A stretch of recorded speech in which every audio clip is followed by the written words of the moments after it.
పెద్ద మొత్తంలో బంగారాన్ని సముద్ర మార్గంలో తరలిస్తున్న ఓ ముఠా ఆట కట్టించారు చెన్నైకి చెందిన డైరెక్టరేట్ ఆఫ్ రెవెన్యూ ఇంటెలిజెన్స్ అధికారులు.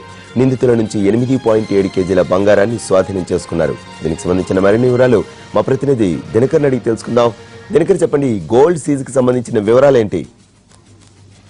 బంగారం పైన దృష్టి పెట్టినటువంటి చెన్నై ఈడీ అధికారులు ఈసారి ఖచ్చితంగా చెన్నైకి వస్తున్నటువంటి బంగారం పైన ఏ మార్గాల్లో వస్తున్నా కానీ వదిలినటువంటి పరిస్థితి ఇక్కడ కనిపిస్తుందని చెప్పవచ్చు. అందులో భాగంగానే ఈ రోజు ఉదయం రామేశ్వరంలో జరిగినటువంటి దాడులు ఏవైతే ఉన్నాయో అక్కడ మండపం అనే ఒక ఏరియా ఉంది. ఈ ఏరియాకి శ్రీలంక దగ్గర నుంచి వచ్చేటువంటి బోట్స్ ఏవైతే ఉన్నాయో ఆ బోట్స్ ద్వారా అక్రమంగా జనాలు వెళ్తారు. దాంతో పాటు గోల్డ్ కూడా అక్కడి నుంచి రావడం జరుగుతుంది.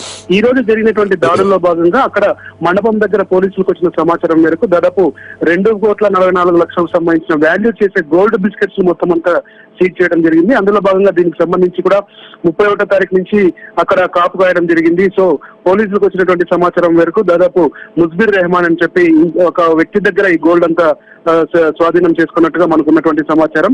ఆయన దగ్గరలో ఉన్నటువంటి ఒక కోస్టల్ విలేజ్ లోకి తీసుకొని వెళ్తున్నారు. ఒక పర్స్ లో పెట్టుకొని వెళ్తుండగా ఈ గోల్డ్ అంతా పోలీసులు మాట వేసి అక్కడ ఆయన దగ్గర నుంచి స్వాధీనం చేసుకున్నట్టుగా మనకున్న సమాచారం. దీనికి సంబంధించి మిగతా ఏరియాల్లో కూడా రామేశ్వరం పరిసర ప్రాంతాల్లో శ్రీలంక నుంచి వచ్చే ప్రతి ఒక్క బోటు పైన దృష్టి పెట్టి అక్రమంగా వస్తున్నటువంటి గోల్డ్ పైన దృష్టి పెట్టినట్టుగా మనకు సమాచారం. దీనికి సంబంధించి కూడా అధికారులు మరి కాసేపట్లో ఒక ప్రెస్ మీట్ కూడా పెట్టి 24 క్యారెట్ల విలువ చేసే మొత్తం ఈ యొక్క 30 గోల్డ్ బిస్కెట్స్ కూడా చూపించే అవకాశం ఉంది. Prasad, right, thank you Dinakar.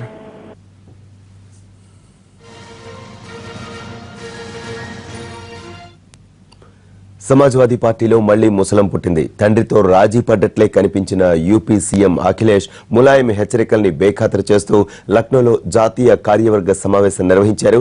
ములాయంకు కొన్ని డిమాండ్స్ పెడతారన్న అందరి అంచనాలు తలకిందులు చేస్తూ ఏకంగా అఖిలేష్ నే జాతీయ అధ్యక్షుడిని చేయాలనే ప్రతిపాదన చేశారు రామ్ గోపాల్ యాదవ్. అలాగే శివపాల్ యాదవ్ ను రాష్ట్ర పార్టీ పదవి నుంచి తొలగించాలని, అమర్ సింగ్ ను పార్టీ నుంచి బహిష్కరించాలని ప్రతిపాదించారు అఖిలేష్ యాదవ్.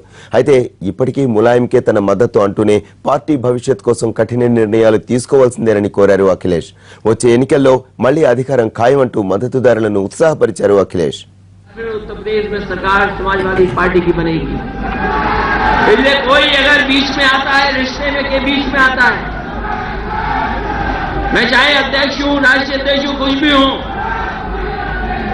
लेकिन नेताजी मेरे पिताजी रहेंगे और नेताजी पिताजी हैं तो मैं उनका बेटा रहूंगा। ये रिश्ता कोई नहीं खत्म कर सकता। और मैं इस अधिवेशन విశాఖలో న్యూ ఇయర్ వేడుకలు అంబరాన్ని తాకాయి. శ్రీదేవి కేబుల్ విజన్ ఆధ్వర్యంలో కొత్త సంవత్సరం వేడుకలు గ్రాండ్ గా నిర్వహించారు. శ్రీదేవి కేబుల్ అధినేత ఇసుకపల్లి రామకృష్ణరాజు కేక్ కట్ చేసి శుభాకాంక్షలు తెలిపారు.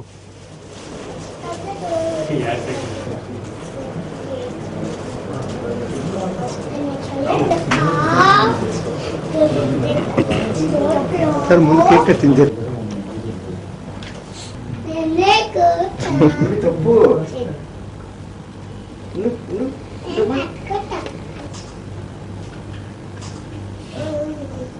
नहीं बैठना सर